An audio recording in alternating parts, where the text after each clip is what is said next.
Winning army, जो army जीत रही थी, उसको रोक दिया गया, सीज फायर कर दिया गया और नेहरू यूनाइटेड नेशन चले गए। उस झटके में हम पूरा का पूरा जम्मू एंड कश्मीर ले लेते, क्यों नहीं लिया? नेहरू जी ने सीज फायर क्यों हुक्म दिया जब मिलिट्री कमांडर्स इसके खिलाफ थे? क्यों? मुझे आज तक ये समझ में नहीं आया। एज ए फौजी हमारी सेना आगे बढ़ रही थी, तेज गति से बढ़ रही थी। अटैक हमने नहीं किया था, उन जिहादियों को पाकिस्तान ने भेजा था, हमने काउंटर अटैक किया, हमने श्रीनगर को बचाया। मेजर सोमनाथ शर्मा ने अपने जीवन की बलिदान दिया और हम जब जीत रहे थे क्यों रोका? हम पीओके ले लेते, हम गिलगिट ले लेते, बल्किस्तान ले, सब कुछ ले लेते, क्यों नहीं लेने दिया? बतौर फौजी आज भी कसक है मन के अंदर सर? कसक नहीं, अब कसक का मैं क्या मात्रा बताऊं? पीड़ा है, दर्द है, फ्रस्ट्रेशन होता है। ऐसे ऐसे लोग इस देश के प्रधानमंत्री बने हैं, क्यों यूनाइटेड नेशंस के? अब दूसरा बिंदु, कितना बार हम लोग को मौका मिला कि हम पीओके को ले सकते थे। पहला 1965 की लड़ाई हम जीत गए थे जी। उस समय हम जब ताशकंद गए थे, हमने क्यों नहीं अपने टर्म्स कंडीशंस में डाला? जो विजयी होगा वो टर्म्स कंडीशन सेट करेगा कि जो लूज़र होगा वो किसी देश के मदद से वो टर्म्स एंड कंडीशन सेट करेगा। हमने क्यों नहीं कहा कि हम जीते हुए क्षेत्र को तब लौटाएंगे जब हमारा क्षेत्र है वापस करो, महाराजा हरि सिंह का क्षेत्र वापस करो पूर्ण रूप से जी। दूसरी गलती, 1971 के बाद 1972 में जुल्फिकार अली भुट्टो शिमला आए थे। पाकिस्तान की आर्मी ने भुट्टो को कहा था, इंदिरा जो मांगती है दे देना, खाली हाथ मत आना, 93,000 प्रिजनर्स को लेके आना वापस, नहीं तो तुम्हारी खैर नहीं। ये पाकिस्तान की आर्मी ने भुट्टो को बोला था और भुट्टो बेनज़ीर को साथ लेके आया था ये बताने कि देखो मैं हारा हुआ स्थिति में हूँ, देखो मैं कैसे जीतता हूँ। बेनज़ीर को साथ लेके आया था। अब शिमला में जिस होटल में थे, उस समय पीएन हस्कर एडवाइज़र थे इंदिरा गांधी के, तो भुट्टो ने पीएन हस्कर को कहा कि मैं मैडम से 2 मिनट के लिए मिलना चाहता हूँ 1 to 1। हस्कर तो कश्मीरी ब्राह्मण था, बहुत तेज था, बोला नहीं मिल सकते। वो समझ गया गेम खेलेगा कुछ, नहीं मिल सकते। बोला आप मैडम को मेरी सूचना दे दीजिए बात कि मैंने आपसे ये कहा है। अब ये बड़ा डिप्लोमेटिक इश्यू हो गया। जब इस तरह का संदेश आता है तो मैडम तक तो पहुंचाना पड़ेगा। तो पीएन हस्कर ने कहा कि जुल्फिकार अली भुट्टो ये कह रहे हैं। बोला ठीक है ले आओ, मीटिंग मिलने के लिए तैयार हूँ 2 मिनट के लिए। अब जिस रूम में जुल्फिकार अली भुट्टो और इंदिरा गांधी दोनों 1 to 1 थे, उस समय, अब बोलूं कि ना बोलूं? बोल देता हूँ। नहीं, इससे हमारा इंटेलिजेंस एजेंसीज कंप्रोमाइज़ होती है, इसीलिए मैं सोच रहा हूँ बोलूं कि ना बोलूं। चलो बोल देता हूँ। उस समय एक अपना बहुत इम्पोर्टेंट इंटेलिजेंस एजेंसीज के ओहदेदार बटलर के रूप में चाय लेके घुसते हैं और भुट्टो इंदिरा गांधी के पांव पे गिरा होता है, हाथ जोड़े हुए, और कह रहा होता है देवी मेरे को बचा ले, पाकिस्तान का प्रजातंत्र को बचा ले। यदि मैं खाली हाथ गया तो पाकिस्तान आर्मी हमको ख़त्म कर देगी और फिर प्रजातंत्र पाकिस्तान में कभी पनपेगा ही नहीं। आप तो देवी हो, मुझे 93,000 दे दो।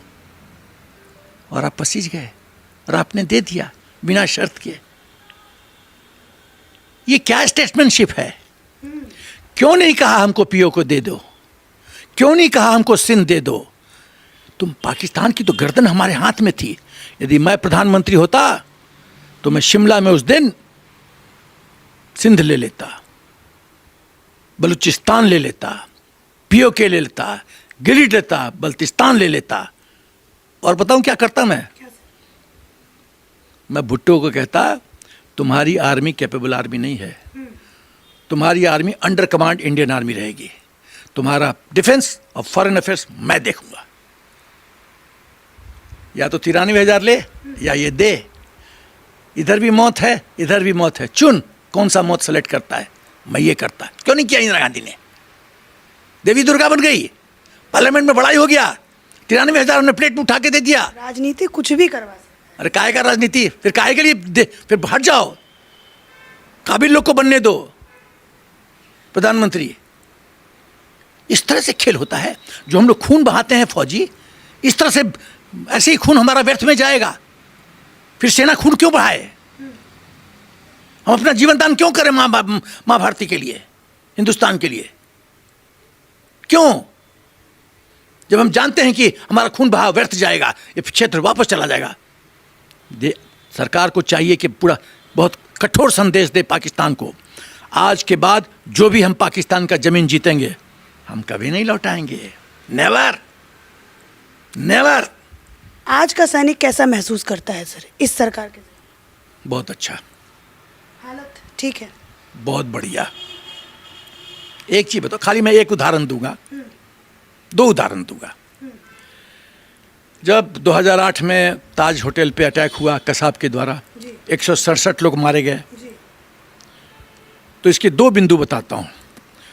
प्रेसिडेंट ओबामा ने, उस समय के प्रेसिडेंट ने मनमोहन सिंह जी से पूछा कि तुम भी जानते हो, आप भी जानते हो कि पाकिस्तान का हाथ है, मैं भी जानता हूं कि पाकिस्तान का हाथ है, क्यों नहीं पाकिस्तान को सबक सिखाया? मनमोहन सिंह जी कहते हैं देश के अंदर मुसलमानों को गलत संदेश जाएगा, इसीलिए हमने कड़ा कदम नहीं उठाया। वाह रे मनमोहन सिंह जी वाह, सत्ता के लिए कितना गिरोगे, कितना गिरोगे सत्ता के लिए। जब राष्ट्र की गरिमा को, इज्जत को तुम सुरक्षित नहीं कर सकते तो तुमको प्रधानमंत्री बनने का कोई हक नहीं बनता। जो पार्टी जिसके प्रधानमंत्री थे मनमोहन सिंह जी, धिक्कार है ऐसे पार्टी को, धिक्कार है जो राष्ट्र की गरिमा इज्जत को बरकरार नहीं रख सकता।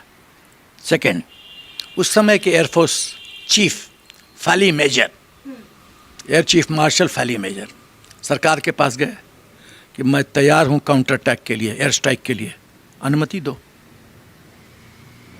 वो फाइल दबा दी गई, फाली मेजर को परमिशन नहीं दिया गया। अब उसके विपरीत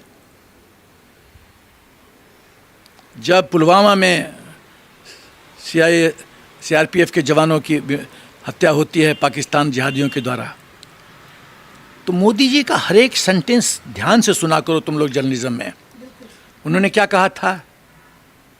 एक देश ने बहुत भारी गलती कर दी है, उसको भुगतना पड़ेगा अंजाम।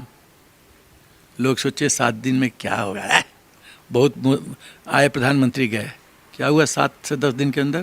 13वीं से पहले बदला, 13वीं से पहले बालाकोट एयर स्ट्राइक, जैसे मोहम्मद का पूरा ट्रेनिंग बेस खत्म, रात में हम लोग घुसे, ठोके और वापस आ गए, सब सुरक्षित।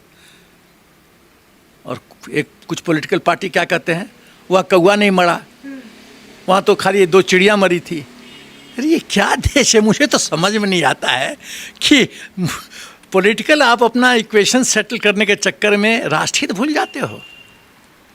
अरे हम लोग जो पायलट गए होंगे एयर स्ट्राइक में, वो तो अपनी जान ऐसे लेके गए होंगे कि मृत्यु हो सकती है। अपने पति को बोल दिया होगा, हो सकता है मैं लास्ट बार तुमसे मिल रहा हूं, विदा क्या होगा, अलविदा, क्या I am going on a secret mission. और हम लोग फौजी अपनी पत्नियों को भी नहीं बताते हैं किस मिशन में जाते हैं, नहीं तो पंगा हो जाएगा। One loose statement and we are gone. बोला होगा मैं सीक्रेट मिशन पे जा रहा हूं, हो सकता है लास्ट बार देख रहा हूं तुमको। समझ सकती हो कितना पीड़ा एक फौजी का, किस किस मोड़ से आज फौजी गुजरता है। और ये लोग राष्ट्र की गरिमा, सुरक्षा, इज्जत, आबरू ये सुरक्षित नहीं रख सकते। They don't deserve to be in power, they don't deserve to be in politics.